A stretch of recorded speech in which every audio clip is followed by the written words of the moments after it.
शिक्षा के दार्शनिक आधार। दर्शन और शिक्षा में अटूट संबंध पाया जाता है और ये एक दूसरे पर आश्रित होते हैं। दर्शन ब्रह्मांड और उसमें मानव जीवन की व्याख्या करता है। इसमें मनुष्य जीवन के अंतिम उद्देश्य और उस उद्देश्य की प्राप्ति के साधन मार्गों पर विचार किया जाता है। अब ये उद्देश्य कैसे प्राप्त हो, इसमें शिक्षा हमारी सहायता करती है। शिक्षा हमारे आचार विचार में परिवर्तन करती है और हमें नए ज्ञान की खोज करने के लिए अवलोकन, परीक्षण, चिंतन और मनन शक्तियों का विकास करती है। इस ज्ञान एवं कौशल के आधार पर हम दर्शन का पुनर्निर्माण करते हैं। न्याय दर्शन नई शिक्षा को जन्म देता है और नई शिक्षा नए दर्शन को जन्म देती है और यह चक्र सदैव चलता रहता है। दर्शन और शिक्षा की इस अन्यों आश्रितता को समझने के लिए दर्शन के शिक्षा पर प्रभाव और शिक्षा के दर्शन पर प्रभाव को अलग अलग समझना होगा। दर्शन का शिक्षा पे प्रभाव। दर्शन का शिक्षा पे पड़ने वाला प्रभाव निम्नलिखित है। दर्शन और शिक्षा का संप्रत्य दर्शन शिक्षा के स्वरूप की व्याख्या करता है। इस व्याख्या से हमें शिक्षा के सही संप्रत्य का ज्ञान होता है। दर्शन और शिक्षा के उद्देश्य इसमें आएगा। दर्शन और शिक्षा के उद्देश्य। दर्शन का सर्वप्रथम भाग तत्वमीमांसा होता है। इसमें सृष्टि, स्रष्टा, आत्मा, परमात्मा, जीव जगत और जन्म मरण आदि की व्याख्या होती है और उसके आधार पर मानव जीवन के उद्देश्य दिए जाते हैं। शिक्षा द्वारा उन उद्देश्यों की प्राप्ति की जाती है। दर्शन और शिक्षा की पाठ्यचर्या तो शिक्षा के उद्देश्यों की प्राप्ति का साधन होती है। अतः यदि शिक्षा के उद्देश्य दर्शन से प्रभावित होते हैं तो उसकी पाठ्यचर्या भी उससे प्रभावित होनी चाहिए। दर्शन और शिक्षण विधियां दर्शन की ज्ञान मीमांसा से मानव बुद्धि, ज्ञान और ज्ञान प्राप्त करने की विधियों की व्याख्या होती है। इसी के आधार पर दार्शनिक शिक्षण विधियों का विधान करते हैं। दर्शन और अनुशासन। दर्शन का तीसरा मुख्य भाग आचार मीमांसा होता है। इसमें मनुष्य को क्या कर्म करने चाहिए और क्या नहीं, इसकी विशद व्याख्या होती है। इस ज्ञान के आधार पर ही अनुशासन का संप्रत्य निश्चित किया जाता है। इसमें आ जाएगा निश्चित किया जाता है। इसमें दर्शन और शिक्षक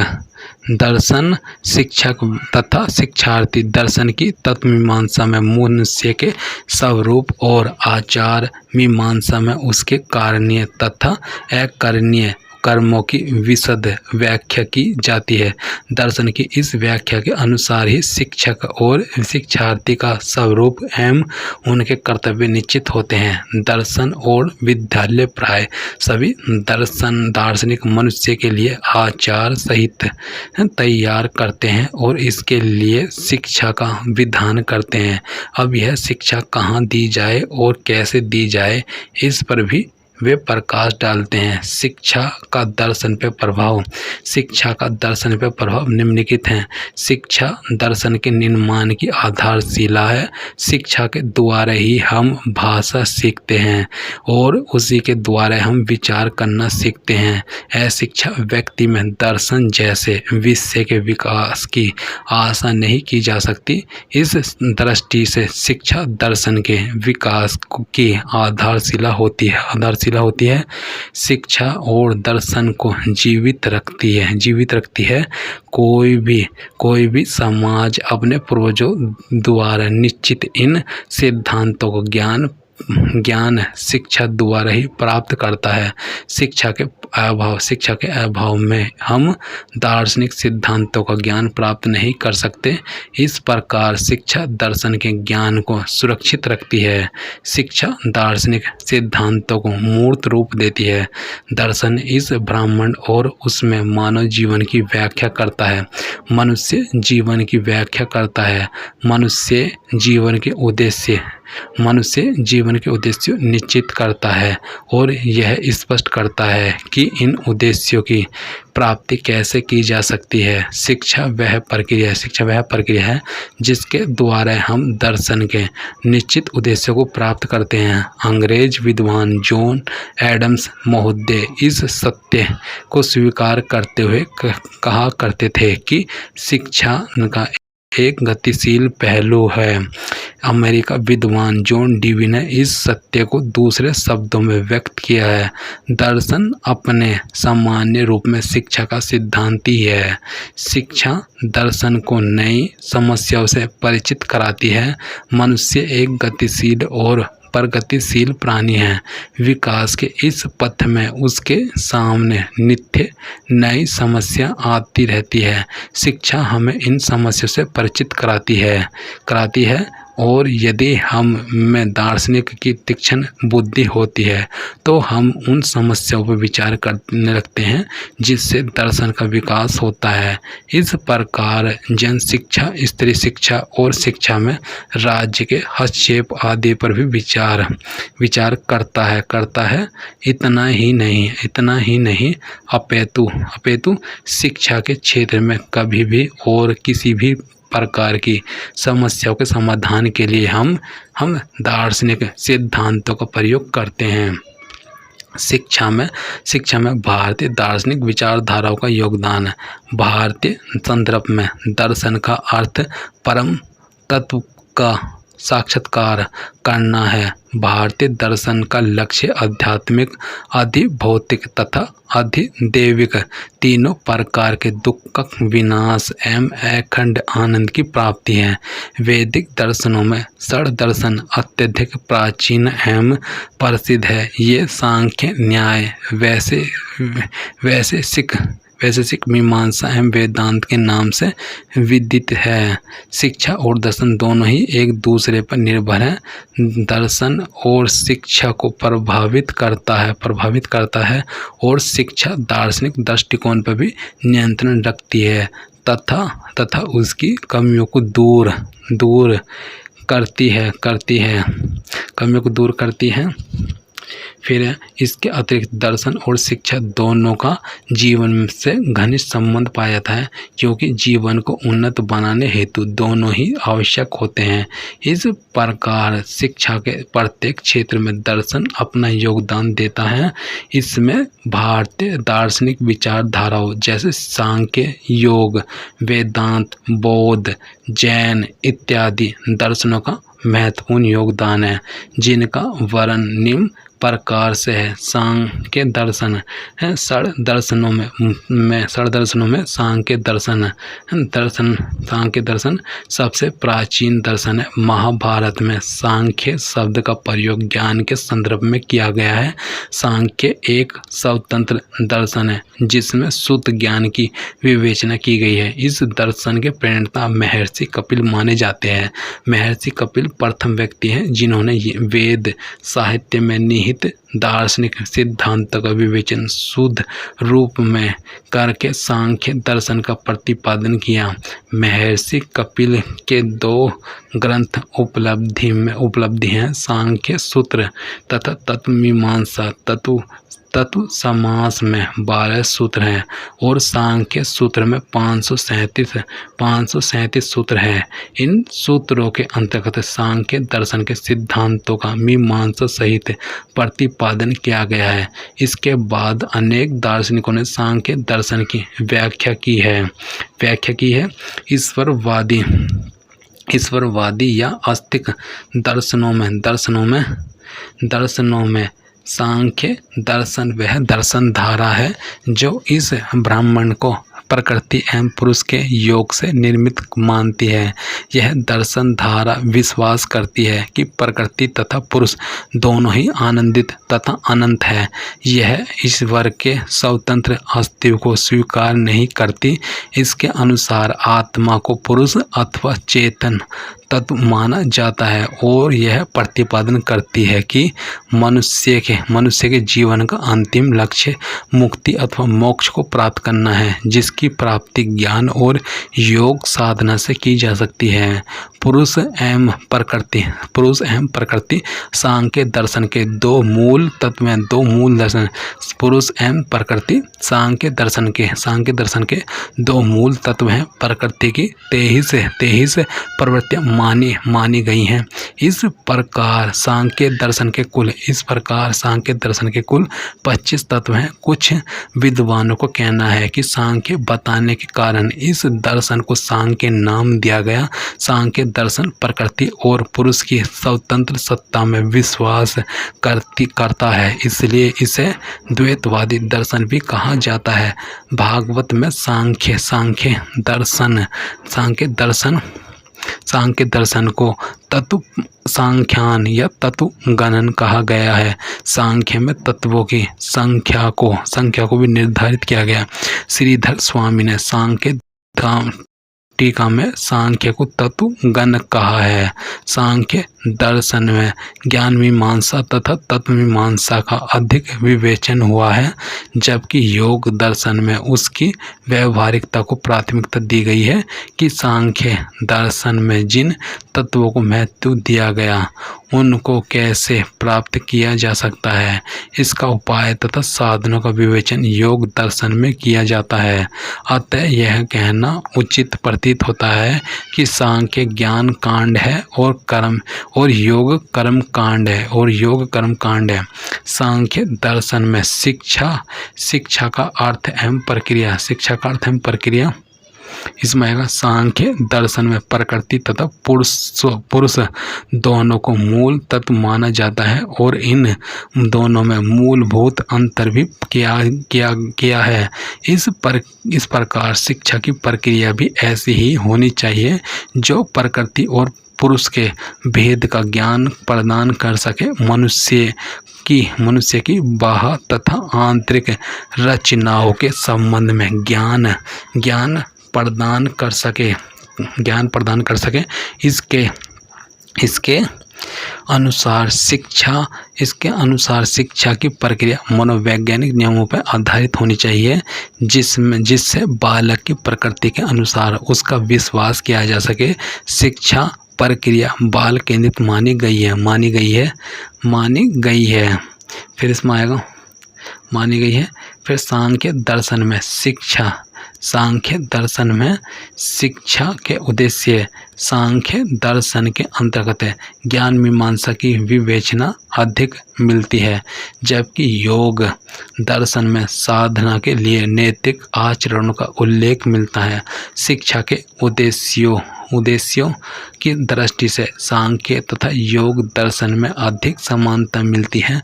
अंतर केवल इतना है कि सांख्य सैद्धांतिक पक्ष है तथा योग व्यवहारिक पक्ष है। सांख्य दर्शन के अनुसार शिक्षा के प्रमुख उद्देश्य इस प्रकार है: शारीरिक विकास करना और उसमें कामेंद्रियों तथा ज्ञानेंद्रियों का विकास सम्मिलित किया गया। मानसिक, भावनात्मक, बौद्धिक तथा नैतिक विकास करना, मोक्ष प्राप्त करना। फिर सद तथा असद को समझना तथा उचित आचरण करने का विकास करना, सर्वांगीण विकास करना। सांख्य दर्शन का शिक्षा के प्रति दृष्टिकोण। सांख्य दर्शन में शिक्षा के प्रति विस्तृत दृष्टिकोण उसके द्वारा दिए शिक्षा का पाठ्यक्रम, शिक्षण विधियों, गुरु शिष्य की भूमिका, अनुशासन, विद्यालय आदि संबंधित विचारों में दिखाई देते हैं जो निम्नलिखित हैं। फिर है सांख्य दर्शन में शिक्षा का पाठ्यक्रम सांख्य दर्शन में भौतिक तथा आध्यात्मिक दोनों पक्षों के विकास को महत्व दिया गया। इसलिए पाठ्य वस्तु का स्वरूप ऐसा होना चाहिए जिससे आरंभ में बच्चों की कर्मेंद्रियों तथा ज्ञानेंद्रियों का विकास किया जा सके। इसके लिए ऐसी परिस्थितियाँ उत्पन्न की जाएं जिनमें छात्रों की कर्मेंद्रियाँ तथा ज्ञानेंद्रियाँ क्रियाशील हो सकें। इसके लिए पाठ्य सहगामी क्रियाओं खेलकूद तथा शारीरिक व्यायाम को पाठ्यक्रम में शामिल किया जाए। सांख्य दर्शन में पाठ्यक्रम को बाल केंद्रित बनाने का संकेत दिया है। इसके तहत विभिन्न विकास की व्यवस्थाओं के लिए उनकी आवश्यकताओं के अनुरूप और विकास क्रम को ध्यान में रखते हुए पाठ्य सामग्री को स्थान देने का उल्लेख किया गया, जैसे कि बाल्य, किशोर तथा युवा अवस्था के लिए अलग अलग पाठ्यक्रमों का विकास किया जाए। सांख्य दर्शन के अनुसार मनुष्य को जीवन पर्यंत स्वाध्याय करना चाहिए। सांख्य दर्शन के ज्ञान को व्यावहारिक रूप प्रदान करने के लिए योग दर्शन के नियमों को भी पाठ्यक्रम में समुचित स्थान देना चाहिए, क्योंकि योग साधना के द्वारा ही आत्मा की अनुभूति की जा सकती है। फिर सांख्य दर्शन के अनुसार पाठ्यक्रम का आधार मनोवैज्ञानिक व्यापक विकासात्मक एवं क्रियाओं से युक्त रहा है, जिससे जीवन के लक्ष्य को सिद्ध करने का प्रयास किया जाता है। सांख्य दर्शन में शिक्षण विधियाँ सांख्य दर्शन ज्ञान मीमांसा का दर्शन है। इसमें ज्ञान के स्रोत के संबंध में मनोवैज्ञानिक की विधियों को महत्व दिया गया। मनोविज्ञान की विधियों में ज्ञानेंद्रियों तथा कर्मेंद्रियों को नहीं ज्ञान की प्रक्रिया में क्रियाशील किया जाता है, जबकि सांख्य दर्शन के तत्वों की प्रकृति भौतिक तथा आध्यात्मिक दोनों प्रकार की है। इसलिए सांख्य दर्शन के अनुसार शिक्षण विधियों में भौतिक तथा आध्यात्मिक दोनों विधियों को प्रयुक्त किया जाता है। प्रमुख 3 शिक्षण विधियाँ प्रत्यक्ष विधि, अनुमान विधि तथा शब्द विधि है। प्रत्यक्ष विधि में ज्ञानेंद्रियों तथा कर्मेंद्रियों को क्रियाशील बनाया जाता है, जिससे अनुभव तथा प्रत्यक्षीकरण का अवसर मिलता है। फिर इसमें आएगा भारतीय दार्शनिक विचारधाराओं का योगदान इसमें है। अनुमान विधि में ज्ञानेंद्रियों से परे चेतना, जिसमें अनुभूति के लिए अवसर दिया जाता है, इसमें भाव पक्ष प्रधान होता है। शब्द विधि के अंतर्गत दृष्टांतों उदाहरणों का उपयोग किया जाता है, जिससे ज्ञान की प्रामाणिकता सिद्ध होती है। सांख्य दर्शन के अनुसार शिक्षण की मुख्य विधियाँ इस प्रकार है: सूत्र विधि, प्रत्यक्ष विधि, अनुमान विधि, फिर व्याख्यान विधि, फिर कहानी विधि, तर्क विधि, क्रिया एवं अभ्यास विधि। सांख्य दर्शन में गुरु शिष्य की भूमिका। सांख्य दर्शन एक गहन मीमांसा का दर्शन माना जाता है।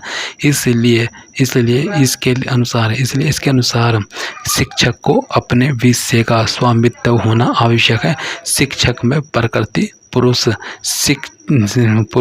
शिक्षक में प्रकृति पुरुष तथा जगत संबंधी ज्ञान और उसके भेद को स्पष्ट करने की योग्यता होनी चाहिए। शिष्य में गुरु के प्रति आदर तथा सम्मान का भाव होना चाहिए। फिर और सीखने की उत्सुकता भी आवश्यक है। गुरु द्वारा शिष्य को नैतिक आचरण का प्रशिक्षण देना चाहिए और उसे अनुशासन में रहने का अवसर भी देना चाहिए और उसे अनुशासन में रहने का उपदेश भी देना चाहिए। सांख्य दर्शन में अनुशासन, सांख्य दर्शन में अनुशासन इसमें आएगा सांख्य तथा योग दर्शन एक दूसरे के पूरक है। योगाभ्यास के लिए अनुशासन प्रथम आवश्यकता है। इसके लिए अष्टांग योग मार्ग में यम को विशेष महत्व दिया गया है। यम शब्द का तात्पर्य कि मन, वचन तथा कर्म का संयम तथा यह अनुशासन के मुख्य लक्षण है। योग के अनुशासन का दूसरा तत्व नियम है। शिष्य के 5 नियमों का अनुसरण आवश्यक माना गया है। शौच, असंतोष, तप, स्वाध्याय तथा प्राणिधान, समर्पण। इन नियमों के अनुसरण से शिष्य अनुशासित रहता है एवं शारीरिक व मानसिक रूप से भी स्वस्थ रहता है। इन नियमों का पालन करने से शिष्य आत्म तत्व का वास्तविक ज्ञान प्राप्त कर लेता है। सांख्य दर्शन में विद्यालय इसमें आ जाएगा। सांख्य तथा योग समकालीन दर्शन है। उस समय गुरुकुल प्रणाली प्रचलित थी। गुरु अपने आश्रम में शिक्षा प्रदान किया करते थे।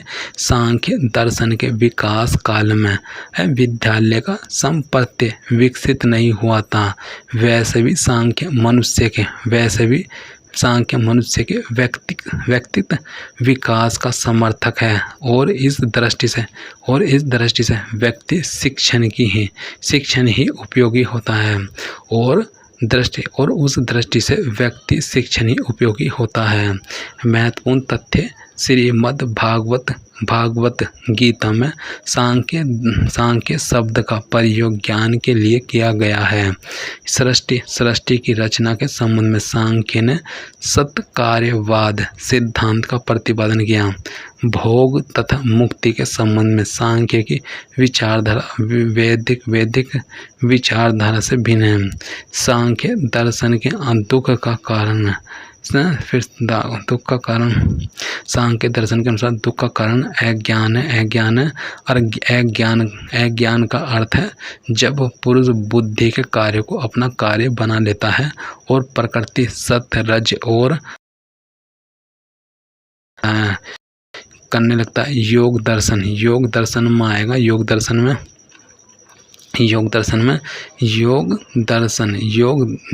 6 आस्तिक दर्शनों में से प्रमुख दर्शन माना जाता है। इस दर्शन का मुख्य उद्देश्य मनुष्य को परम लक्ष्य की प्राप्ति करना है। प्रकृति पुरुष के स्वरूप सहित विश्व के अस्तित्व को मिलाकर मनुष्य जीवन की आध्यात्मिक, मानसिक और शारीरिक उन्नति हेतु दर्शन का एक विस्तृत स्वरूप व्यवहारिक एवं मनोवैज्ञानिक रूप योग दर्शन में प्रस्तुत किया गया है। इसकी शुरुआत सर्वप्रथम पतंजलि मुनि के योग सूत्रों से होती है। फिर इसमें ईश्वर के अस्तित्व को मनुष्य जीवन की आध्यात्मिक, मानसिक और शारीरिक उन्नति हेतु दर्शन का एक विस्तृत स्वरूप व्यवहारिक एवं मनोवैज्ञानिक रूप योग दर्शन में प्रस्तुत किया गया। इसकी शुरुआत सर्वप्रथम पतंजलि मुनि के योग सूत्रों से होती है। योग सूत्रों की सर्वोत्तम व्याख्या व्यास मुनि द्वारा लिखित व्यास भाष्य से प्राप्त होती है। इसमें बताया गया कि मनुष्य अपने मन की वृत्तियां पर नियंत्रण स्थापित कर जीवन को सफल बना सकता है। अग्नि पुराण के अनुसार योग मन की एक विशिष्ट व्यवस्था है। जब मन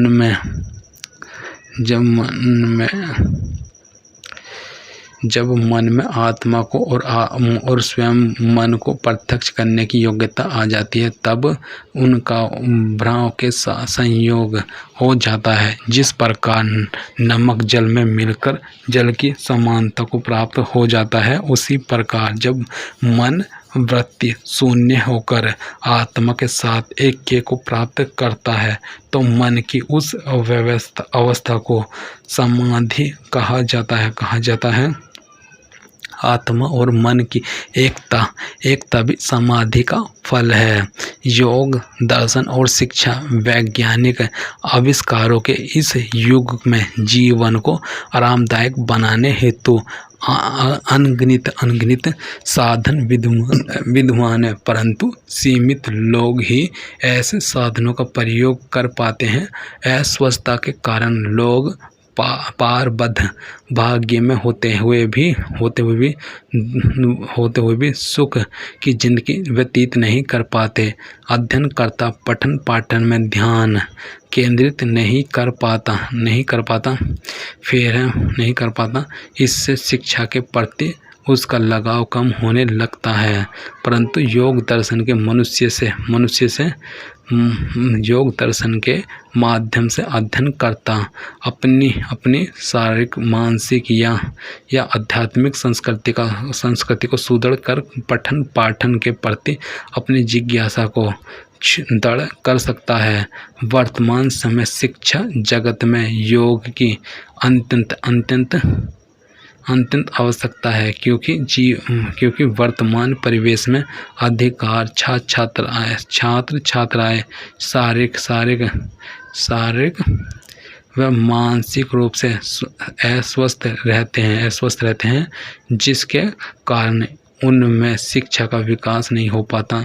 योग एक मानस शास्त्र है जिसमें मन को संयत करना एवं पार्श्विक प्रवृत्तियों को नियंत्रित करना सिखाया जाता है। जीवन की सफलता किसी भी क्षेत्र में संयत मन पर भी निर्भर करती है। मन संयम का अभिप्राय है किसी एक समय में किसी भी एक ही वस्तु पर चित्र का एकाग्र होना। लंबे समय तक निरंतर अभ्यास करने के कारण मन को ऐसा स्वभाव बन जाता है किसी भी विषय को सोचने या किसी काम को करते हुए मन एकाग्र रहे। ऐसा अभ्यास करना।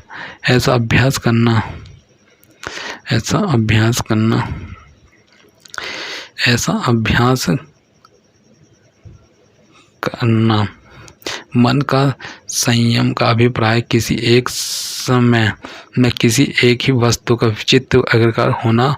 लंबे समय निरंतर अभ्यास करने के कारण मन का ऐसा स्वभाव बन जाता है किसी विषय को सोचते या किसी काम को करते हुए मन एकाग्र रहे। ऐसा अभ्यास करना प्रारंभ में तो कठिन होता है, परंतु निरंतर अभ्यासरत होने से कार्य अत्यंत आसान हो जाता है। ऐसा योग द्वारा ही संभव हो पाता है।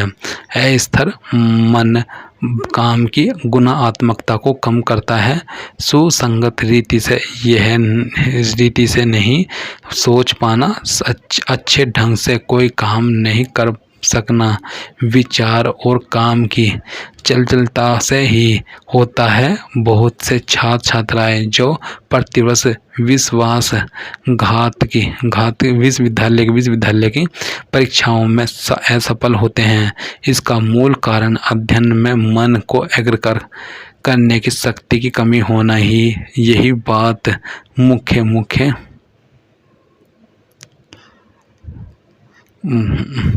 इसमें है। अस्थिर मन काम की गुणात्मकता को कम करता है। सुसंगत रीति से नहीं सोच पाना, अच्छे ढंग से कोई काम नहीं कर सकना, विचार और काम की चंचलता से ही होता है। बहुत से छात्र छात्राएं जो प्रतिवर्ष विश्वविद्यालय की परीक्षाओं में असफल होते हैं। इसका मूल कारण अध्ययन में मन से एकाग्र करने की शक्ति कमी होना है। यही बात मुख्यतः सांस्कृतिक विषयों में होने वाली विफलताओं की है। जब तक मनुष्य अपने विचारणीय विषय का करने अभ्यास फिर होने वाली विफलताओं की जब तक मनुष्य अपने विचारणीय विषय या करने कार्य में तन्मय नहीं होता, तब तक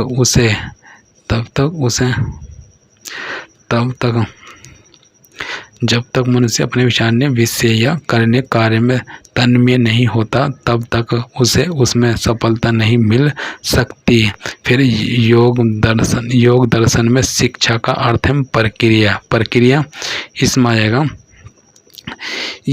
योग दर्शन में शिक्षा का अर्थ एवं प्रक्रिया सांख्य दर्शन की भांति योग दर्शन में भी प्रकृति एवं पुरुष दोनों को मूल तत्व माना जाता है। इसके अनुसार मनुष्य दोनों की स्वतंत्र सत्ता वाली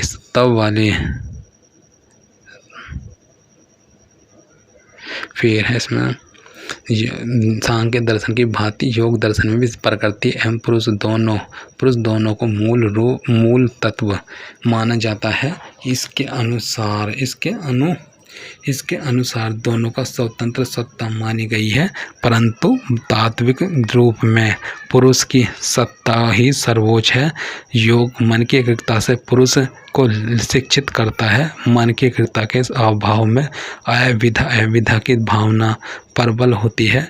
इससे पुरुष जड़ एवं परिणाम चित्त को स्वयं में आरोपित कर लेता है। यह अज्ञात ही मनुष्य के समस्त दुखों कलेशों का कारण है। फिर है इसमें कारण दुखों कलेशों का कारण योग के अभ्यास में से जिस प्रकार की शक्तियों का उदय होता है उन्हें विभूति या सिद्धि कहा जाता है। योग अभ्यास के माध्यम से ही मनुष्य के शरीर में विद्यमान इंद्रियां सक्रिय हो जाती है। इस प्रकार योग दर्शन शिक्षा ऋण करने का ज्ञान इसमें है। इस प्रकार योग दर्शन शिक्षा ग्रहण करने का मूल साधन माना जाता है। योग के माध्यम से मनुष्य अपनी सोच एवं विचार को प्रगाढ़ बना सकता है।